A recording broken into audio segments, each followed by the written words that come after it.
So, like Anna said, I am today speaking about children, specifically 21st century children, and how the media really affects their childhood and how they look at themselves because of this media world, this media impact. This is a topic that I think is very, very close to me. I am one of the oldest children in my family. I was born in 2001, so I like to think that I have seen just how much things have changed over the past 22 years and in the turn of the century. But I've most noticeably seen how things have changed within the younger members of my family.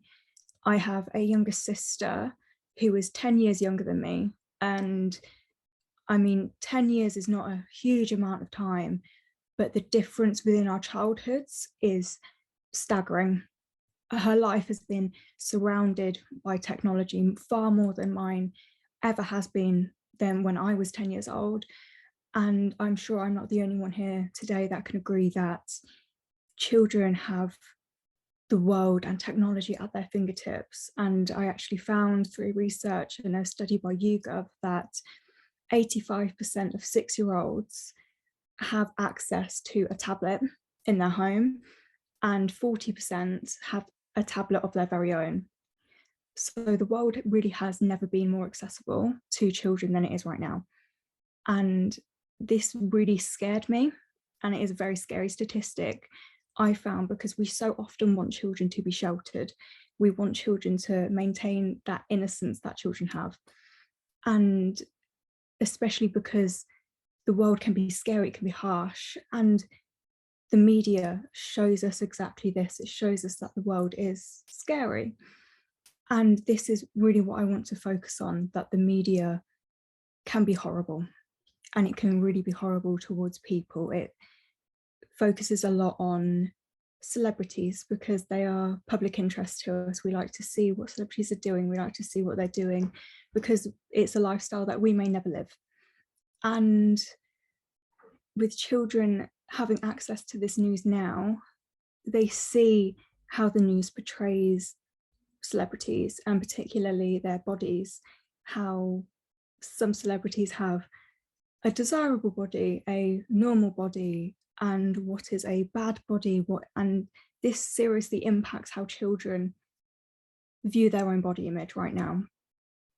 I looked into the media coverage of 2 celebrities in particular, and I found staggering negative reports on their bodies. I mainly looked at the headlines because a child at 6 years old is not going to read an entire article. They're going to see a headline.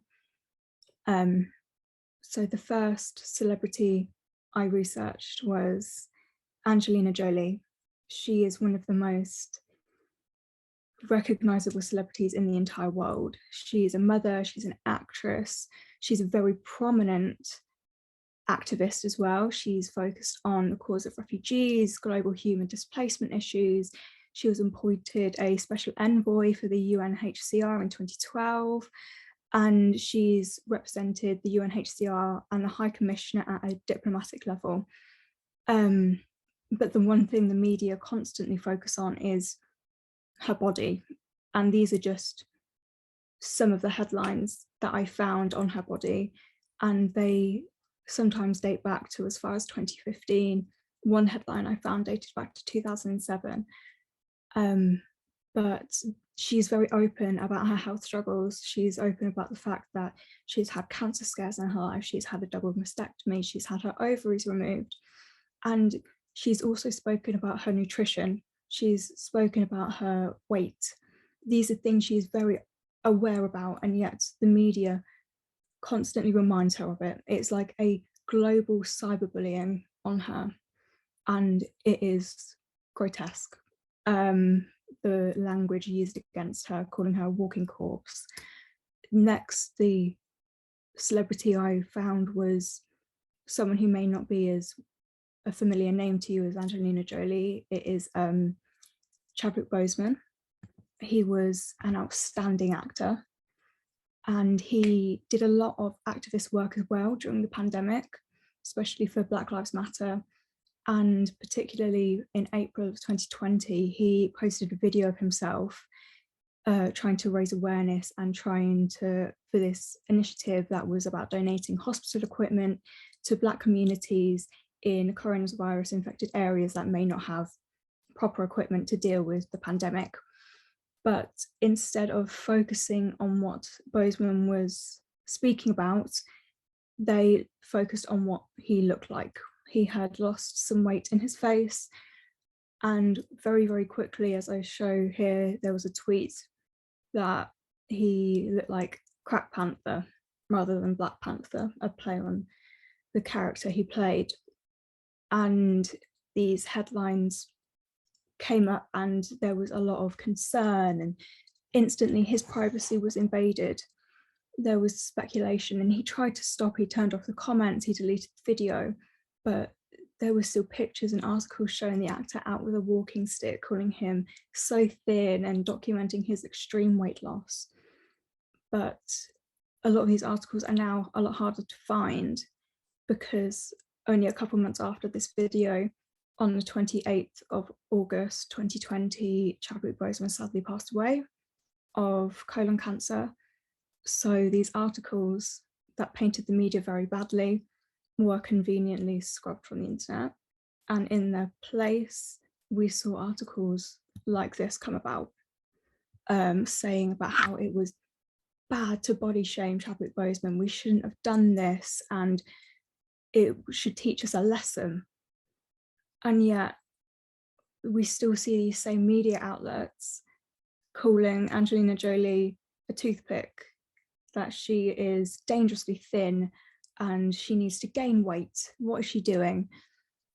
It's very hypocritical, and it's so confusing for a child growing up. What do they do? Is it, what path do they follow? And these two celebrities were attacked by the media. They did not follow the normal body type, which is why they were attacked. And I do want to make one thing clear. I don't think there is such thing as a normal body type, and instead it is a societal expectation which is pushed upon us, that we need to follow this body type of what we should look like to be attractive, to be desirable. And a lot of the time at the moment we see body types in fashion, and we can follow this trend from the early 2000s where we saw big bums. It wasn't a good thing, and then a decade later it was desired to have big curves in the right places. And we are currently right now seeing a slow move away from these accentuated curves. And these body types going in and out of fashion really shows us why plastic surgery is so popular. While there is absolutely nothing wrong with changing yourself to make you feel better as an adult, but according to the American Society of Plastic and Reconstructive Surgeons, in 2020, we saw nearly 230,000 cosmetic surgeries which were performed on 13 to 19-year-olds. These are very, very young people, and where does this need to change themselves come from? It's got to come from somewhere. So does it maybe come from the unrealistic and unhealthy body expectations that float through the media constantly? The media that was calling Chadwick Boseman sad Chad after losing some weight whilst he was battling cancer.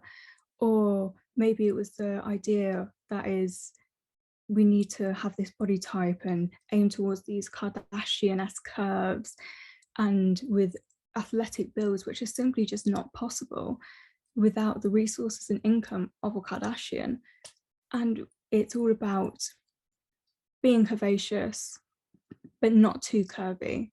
It's about being thin, but not too thin, and thin in the right places, which is why I wanted to draw some comparisons between Kim Kardashian here showing off her curves, and then we see Lizzo, who embraces her curves, but she constantly gets backlash for it. And these are two different body types. And then we see Kim Kardashian showing off her abs after weight loss. And then again, Angelina Jolie, her kids begging her to eat after recent weight loss. And it just shows us it's all about a balance, but it's so confusing to guide a child through this world. And children are like sponges, they will absorb everything they see on the internet. The news, the media is so available, this kind of content is everywhere, and it's going to be commonplace for a child. The subliminal messages of body image are everywhere. They will see this visual, prescriptive content, how to look right. And it would be foolish of us to pretend that they won't see this. It's no longer a question of how will a child see this on the internet. It's a question of when are they going to start seeing this. And I want to focus on the language that is used, not just the headlines, but the language that is used within them, because a child will start seeing this language used on the internet. And as we can see, it is used very frequently. And that is key, because a child is going to start seeing something enough times, then surely they're going to start, I think, it's okay to use, and that this attitude towards body is okay to have, and that they start to use this language towards other people and maybe even towards themselves, that they think it's okay to comment on other people's bodies because it's all they've seen. But they're not being taught that it's not okay to comment on other people's bodies, because we don't know their health, we don't know their mental health, we don't know what they're going through, we don't see that, but they're just being exposed to this world constantly. And we know through psychological studies and social conditioning studies that children pick up on behaviour, the good and the bad behaviour in their environments. So maybe they start seeing someone at school who looks a bit slimmer, and they've seen the articles on Angelina Jolie or someone else who is similar, and they think it's okay to call this person painfully thin and say their arms look like toothpicks, or they look anorexic. Or maybe they start to associate these words with their own body because they look like that picture of Angelina Jolie, or they look like that picture of Chadwick Boseman. And they think that their body is not good. They don't have a good body image anymore. Children are learning and questioning more and more about their body. Like, why don't I look like her? How can I look like him? Why don't I have more curves? Why am I not skinnier? And these are just a handful of headlines that I have seen throughout my life the past couple of years. So it's a more than fair assessment to say that they really help solidify body image ideas in children's minds. And we really have opened the door for children to walk into this world of technology and media frenzy, but this world isn't child friendly. And we cannot close this door now, it's open forever. So we really need to make a conscious effort to make, we need to make a conscious effort to look at this world that children are entering into as young as 6 years old. Because I mean, I saw it everywhere, the body images everywhere when I was a teenager, and there was a craze of fillers and plastic surgery, and we have children wondering why they don't look like a doctor pictured in a gossip column, and how to avoid looking like a certain body. And we have a risk of children developing body dysmorphia and eating disorders at 6 years old. So the language has damage. I heard it myself, I saw it myself when I was 10 years old in this program called the National Child Measurement Program. It is a public health initiative. It is a kind of a collaboration between the NHS and the government to try and monitor childhood obesity. It was introduced in 2006, and they measure children's height and weight when they are 4 and 5 years old, and then again when they are 10 and 11. And then when they have been measured, it uses the body mass index to put children into one of 4 categories, either underweight, healthy weight, overweight, or very overweight. And I've put on screen something directly from the NHS website about how they use these statistics. And I have my own problems with this program because of how standardized it is using the BMI scale. It is not safe for a child as young as 4 years old to be put on a scale and being looking at their weight and their height. And yes, we need to monitor the health of children, but there must be a safer way to do it than putting a child's mental health at risk, because it does have mental health risks. I saw it when I was in year 6, when my class was measured and it was weighed, and we were given the opportunity to opt out. I was luckily opted out. My mum didn't want me weighed, and I'm very glad to this day that she did, because that day at lunchtime, when we were running about and comparing our heights and our weights, it was brutal. Everybody was calling each other's names. If someone was really tall, it'd be like, "You're really lanky, you look like a giraffe." And then if someone was really short, it's like, "Oh, I can barely see you." But it was the fat shaming which was the worst. If someone was really small, it'd be, "You're like a twig, I could snap you." Or if someone was a bit bigger, it's, "You're obese, you're so fat, why are you eating so much?" So children are smart, they make these associations between words. So these headlines do have damage, and that's really what I want to show through my experience, that I've seen damage that words have. And a lot of the time in school we're taught that sticks and stones may break our bones, but words will never hurt us, but words do have damage. And we really need to get rid of this idea in children's heads that words and things that hurt our feelings don't have as big an impact or don't matter as much as things that are physical. Because physical health and mental health are just as important, they're just as equally important, and a lot of the time they work together. But when I was taught at school that if I was being bullied or if I was being name called, it can't hurt you really, but it did. It does hurt people, it does hurt children, and we really need to make sure that their mental health is being looked after just as much as if they're obese or if they're underweight, that they are both looked after. And I really do look back on this experience I had with the programme a lot, and especially after I researched it. And I do think to this day that if I'd stepped on those scales that day, I probably would have carried on weighing myself into my teenage years and into my adulthood. And I would have a very different relationship with my body than I do now. And we have a world where children are immersed in adult life every day, and we really shouldn't be bringing pressures of body image on them any earlier. Childhood is a time where they don't need to worry about anything, and they don't worry about anything, but we are bringing these worries down on them through this world that they have access to now. And they're going to change so much when they get to teenage years, and that's when they'll be asking questions through curiosity, not through negativity.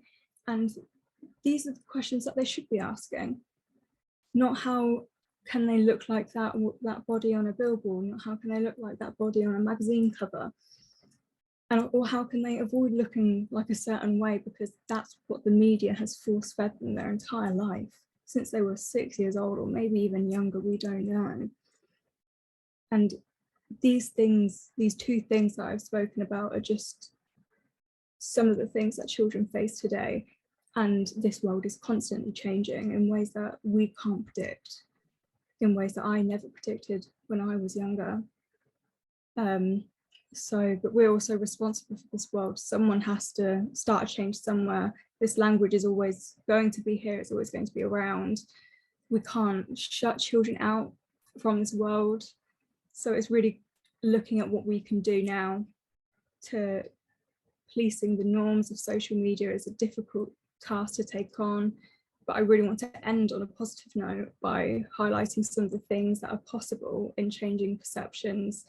First of all, I really want to people to realise that children's mental health is just as important as their physical health. It's all well and good that we have these NHS initiatives to monitor obesity, but we don't have a lot in place to look at their mental health, especially as we are seeing people younger and younger tackle their mental health, and instead of pointing the finger at someone else to take the blame, we should look at what we can be doing now to help young people navigate this world in the 21st century. And secondly, if children are being taught about their mental health at a young age, then we may see a change as they grow up in teenagers and young adults. So in conclusion, I really just want to say that the 21st century can be really scary, and it could be a negative time where everything is under a magnifying glass, but it's also a time for change, positivity, and where children and everybody can feel free in our bodies if we make it that way. So thank you for listening.